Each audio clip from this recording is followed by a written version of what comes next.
What are some of the benefits that visa-free travel would bring to Africans? The first thing is money.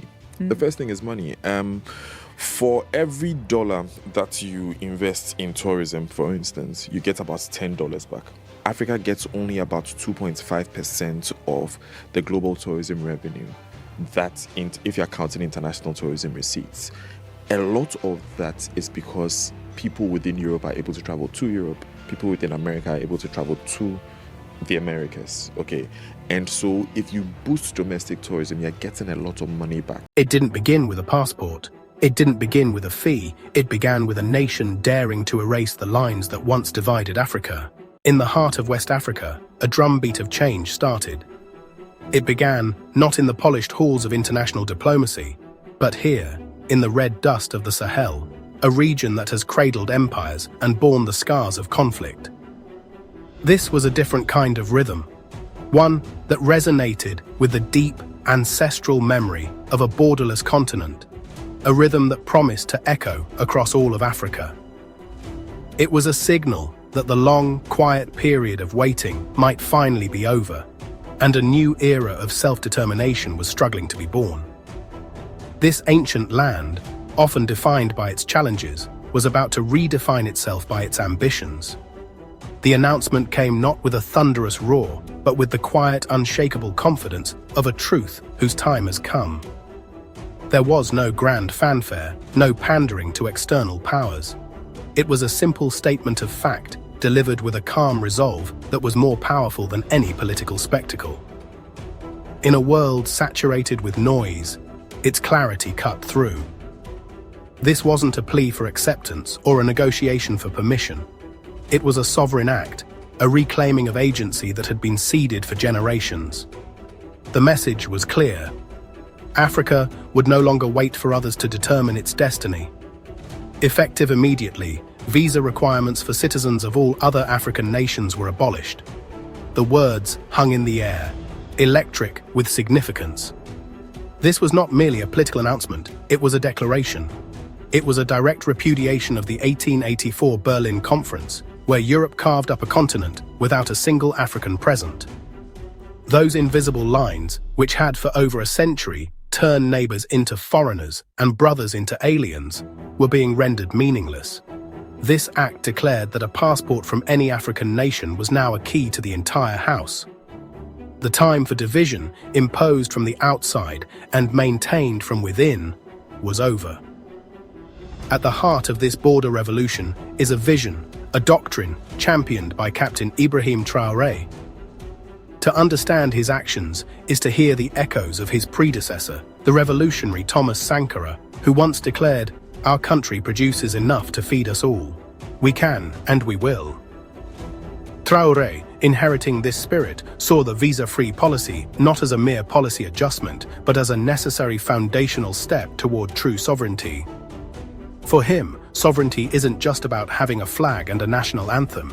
It is the power to control your own resources, the freedom to shape your own society, and the dignity of not needing external validation. It is, in essence, the right to be the master of your own home. His vision reaches beyond the horizon, aiming to dismantle the intricate architecture of neo-colonial control. This modern form of empire doesn't use gunboats and governors. It uses debt, currency manipulation, and restrictive trade agreements. And crucially, it uses borders. By maintaining strict visa regimes, often mirroring those of former colonial powers, African nations inadvertently perpetuate their own fragmentation. They make it easier for a businessman from Paris to visit Abidjan than for one from Accra. Traoré argues that Africa's strength lies not in aligning with these external powers, but in turning inward. This isn't isolationism, it's integration. It's about building horizontal bridges between African nations, so they no longer have to rely on the old vertical pathways leading back to Europe. His blueprint is for a continent that trades with itself, invests in itself, and trusts itself, breaking the chains of dependency that have lingered for far too long. Imagine a continent where Malian cotton is woven in Ghanaian mills, where Congolese cobalt powers batteries built in South Africa, and where Senegalese fintech platforms facilitate commerce across the Sahel. This policy is the first step.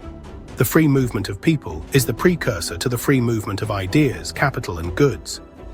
It's a gamble that the immense talent and energy of Africa's youth, currently stifled by bureaucracy, will be unleashed to build a truly integrated and prosperous future, breaking the psychological and economic chains that have bound the continent for generations. At the heart of Captain Ibrahim Traoré's vision for Africa is a radical and profound rejection of its colonial past. His doctrine posits that the loyalty of an African leader should not and cannot be confined to the artificial lines drawn on a map in Berlin in 1884. Those lines, sketched with the cold indifference of distant empires, were never meant to foster unity. They were instruments of division, slicing through ancient kingdoms, separating families, and pitting brother against brother. For over a century, these scars on the map have been treated as sacrosanct, perpetuating a fractured identity. Traoré argues that this is a foundational error. He insists that a leader's true allegiance must be to the entire continent, to the shared blood, history, and destiny of its people. This is not merely a political stance. It is a call to heal a wound that has festered for generations. It is a declaration that the ghosts of Berlin will no longer dictate the future of Africa. This philosophy reframes the very concept of leadership. It is a call for leaders to see themselves not just as presidents of their respective countries, but as custodians of a shared African destiny. The title of president becomes secondary to the sacred responsibility of being a guardian for the continental family. To be a custodian is to understand that the drought in the Sahel is a problem for the farmer in the Congo Basin, that the instability in one nation weakens the foundations of all others. It is an appeal to transcend the narrow confines of national interest and embrace a panoramic vision of collective prosperity and security. It is a return to an older, deeper wisdom, one that understood the strength of the baobab tree lies not in a single branch, but in the unity of its roots. But for Traoré, these are not just lofty ideals to be debated in summits. They are principles to be enacted. By opening Burkina Faso's borders to its neighbors in the alliance of Sahel states, he is practicing what he preaches, demonstrating that Pan-African solidarity is a concrete policy that can be implemented today. This is not a symbolic gesture. It is a seismic shift. It is a conscious decision to dismantle the architecture of division and replace it with bridges of trust. In a world that increasingly preaches the building of walls, this act of radical openness is a testament to a different kind of courage. The courage to believe in one's neighbors, to see them not as a threat to be managed, but as partners in a common struggle and a shared future. To truly understand the weight of this decision, one must first understand the land from which it grew and the soul of the people who inhabit it. Burkina Faso, the land of incorruptible people, is a country forged in fire. Its history is etched into the very landscape, a terrain of breathtaking beauty and unforgiving hardship. This is a place where survival has always demanded resilience, where the community is not a social choice, but a fundamental necessity. For years, this resilience has been tested to its limits. Its people have endured the ravages of instability, the terror of extremist violence, and the whiplash of political upheaval. The conflict here is insidious, preying on poverty and exploiting old grievances. It turned villages into front lines and neighbors into strangers. The psychological toll has been immense, sowing seeds of suspicion and fear that threatened to tear the social fabric apart.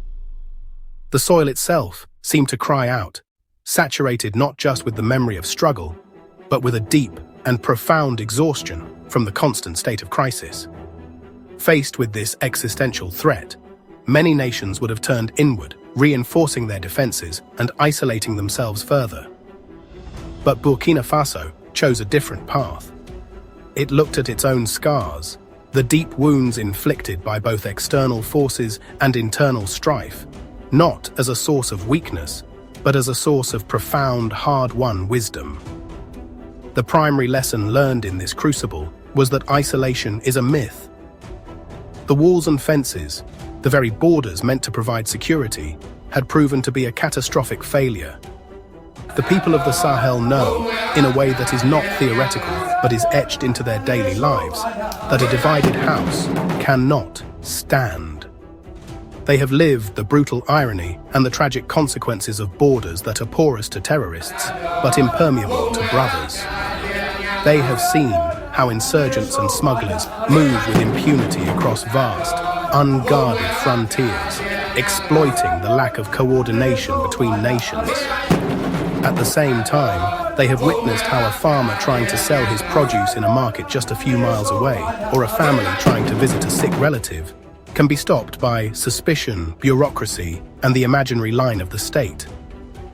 This absurdity is not just an inconvenience, it is a strategic vulnerability that has cost countless lives. This intimate knowledge of conflict, this direct experience with the failure of division, created a fierce, unyielding desire for a different kind of future. It is a future that cannot be imported or imposed from the outside. It must be built from within, with the tools of shared intelligence, joint security operations, and integrated economies. It is a future built on collective strength and unbreakable unity. The decision to open the borders is the foundational act of this new reality. A reality where the rebuilding of a single school is a symbol for the rebuilding of a region, and where the strength of one nation is understood to be the strength of all. This decision is much more than a change in procedure. It is a profound act of symbolism, a seismic shift in how Africa defines itself.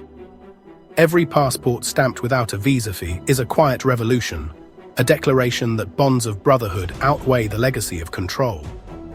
By eliminating it, Burkina Faso isn't just easing travel.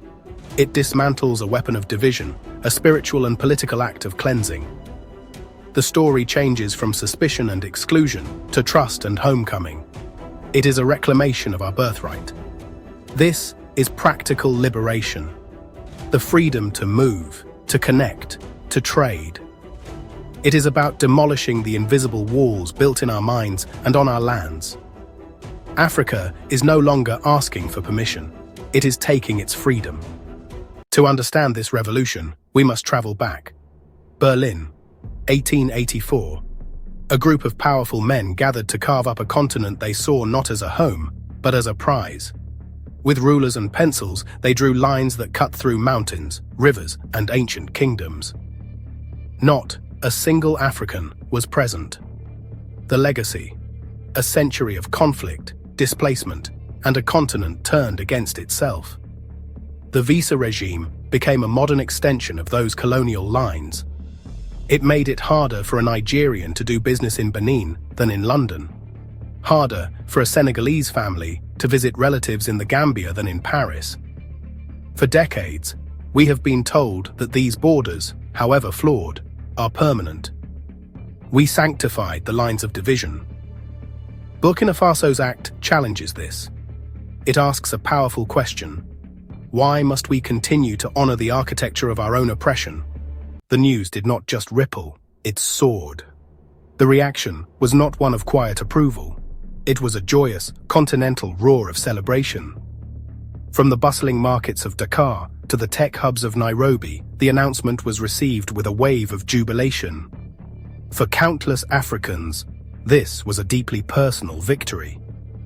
In Ghana, a young designer spoke of the immediate possibility of collaborating with weavers in Burkina Faso, a project previously stalled by visa costs. In Nigeria, a student expressed excitement for learning and sharing with peers without the hurdles that made fellow Africans feel like distant foreigners. The joy was a form of political pressure, a clear signal to other African leaders that the people are ready for change. Their verdict was clear: unity over division.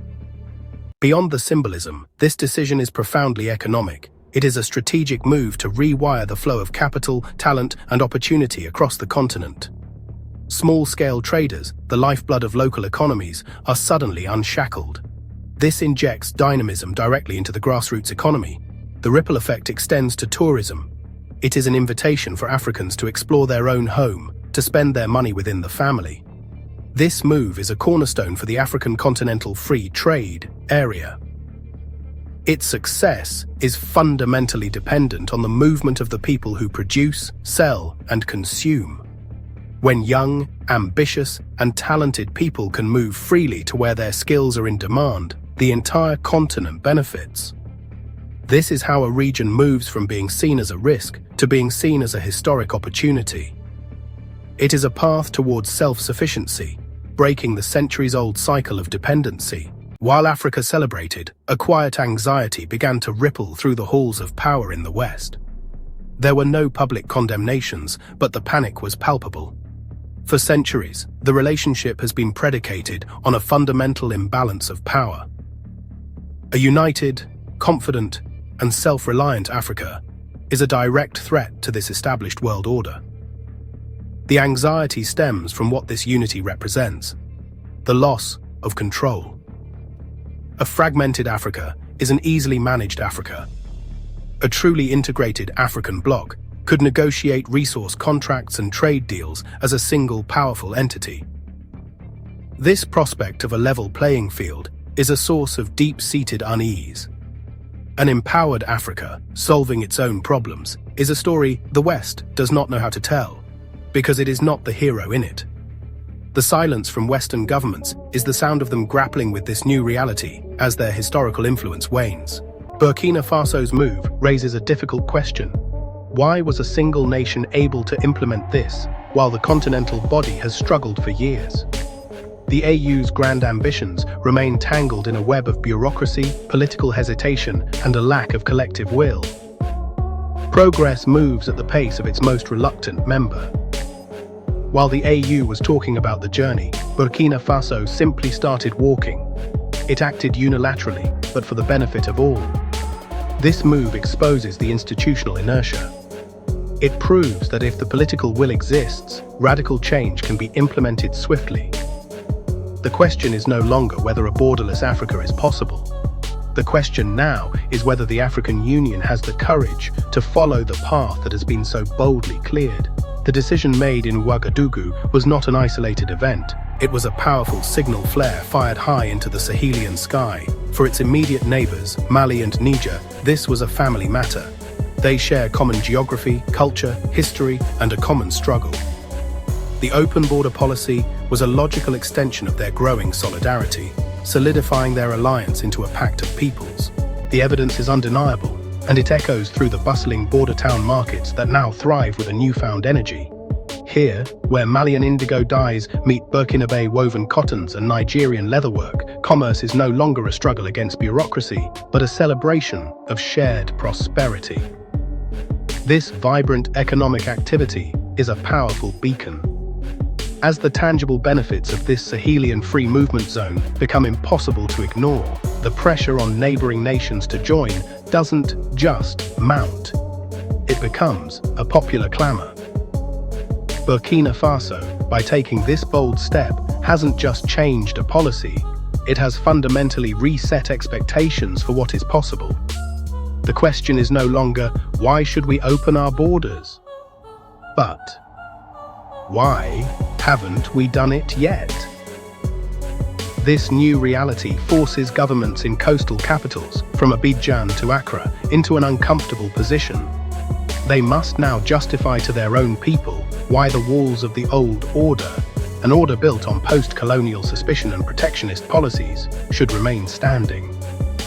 Inside ministry buildings, officials pore over economic reports, the data starkly showing the surge in trade within the Sahelian bloc. They see charts depicting lost tariff revenue, but outside their windows, a different story is unfolding. Citizens, inspired by the freedom their neighbors now enjoy, are taking to the streets. Their signs don't just ask for change, they demand it. They demand the right to connect with their cousins, to trade with their partners, to build a future not defined by the divisions of the past. For generations, the map of West Africa has been a mosaic of lines drawn not by culture or geography, but by colonial ambition. These arbitrary borders, once solidified, became the foundation of a fractured continent. The dominoes of division were carefully set, each one representing a barrier, a checkpoint, a visa requirement, a source of friction and mistrust. Burkina Faso did not simply make a policy change, it reached out and deliberately tipped the first domino. Now, a chain reaction has begun, one that threatens to dismantle this century-old architecture of separation. The world watches, not with the anxiety of a Cold War strategist, but with the hopeful anticipation of seeing a region heal itself piece by piece. But the true measure of this revolution isn't found in policy papers or economic charts. It's found in the quiet moments of restored dignity and human connection. Consider the story of Amara, a textile merchant from Mali, whose life has been transformed. For years, every trip to sell her vibrant Bogolan fabrics in Burkina Faso was an ordeal. It meant days of waiting, exorbitant visa fees that ate into her meager profits, and the constant, humiliating uncertainty at the border. She was treated not as an entrepreneur, but as a potential threat, her beautiful textiles rifled through, her intentions questioned. The journey was a source of deep anxiety. Before every crossing was a prayer. You prayed you had the right papers. You prayed the official was in a good mood. You prayed you wouldn't have to pay a special fee just to pass. I felt small. Now I am welcomed as a sister, not a foreign problem.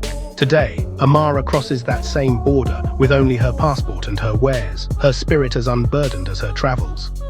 Her business is not just surviving, it is thriving. She has hired 2 young women from her village to help with production and is even designing new patterns inspired by the stories of her Burkina Faso customers. Her success is a testament to the simple truth that when you free people, you free their potential. Then there is the story of the Diallo family, whose ancestral lands were cleaved in two by a cartographer's pen a century ago. One part of the family found themselves in Mali, the other in Burkina Faso, separated by a mere 10 kilometers, but a world of political division. For a generation, that colonial line was a formidable, painful barrier. The family patriarch, Ousmane, remembers the heartache vividly. He recalls receiving a letter, weeks late, informing him of his own mother's passing just across the border. The cost and bureaucracy of the visa made it impossible for him to attend her funeral. Weddings were celebrated with photographs held up in place of absent loved ones. But now, that has all changed. With the visa requirement and its prohibitive fees gone, the border has become what it always should have been: an imaginary line on a map. The first time Ousmane's grandson could simply run across that line and leap into his great-grandmother's arms was a moment of profound, tearful release. Today, the Diallo family gathers not just for somber occasions, but for joyous festivals. They share meals, their laughter and music mingling in the air, weaving the fabric of their family back together. Their story is a microcosm of a continental healing, the mending of wounds that were never self-inflicted. This newfound freedom is also fueling a different kind of reunion, a reunion of minds. We see it in the story of a group of young tech entrepreneurs from Niamey, Niger. For years, they had followed the burgeoning startup scene in Ouagadougou online, dreaming of attending its annual tech conference. But the trip was always just out of reach. The visa fee alone was equivalent to a month's rent, a prohibitive barrier for a fledgling company. With that barrier removed, they made the journey. At the conference, they connected with a team of Burkina Faso developers. Now, they are partners, collaborating on an application named Sougou, meaning market, designed for farmers across the Sahel. The app provides real-time commodity prices, connects farmers to climate-resilient seeds, and offers weather alerts to protect crops. This is the creative, problem-solving energy that freedom of movement unlocks. And the collaboration extends into the halls of academia. At the University of Ouagadougou, there's a new energy in the classrooms. For the first time, a significant cohort of students from Mali and Niger are enrolled, not as foreign students navigating a complex and expensive visa process, but as regional partners. They bring new perspectives to discussions on everything from Sahelian history to sustainable agriculture. Joint research projects, once logistical nightmares, are now flourishing. A team of geologists from all three nations is currently collaborating on a groundbreaking water management study, pooling their data to address the shared threat of desertification. This intellectual cross-pollination is creating a new generation of leaders who see themselves not just as citizens of one nation, but as architects of a shared regional future. The final message is a simple, powerful truth. Borders were never ours. They were imposed upon us.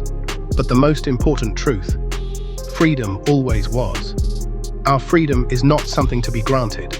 It is innate, an ancestral inheritance. They said borders would divide us. They said freedom must be paid for. But Burkina Faso has proven them wrong. This is Insight Africa, where Africa tears down the walls and walks together as one.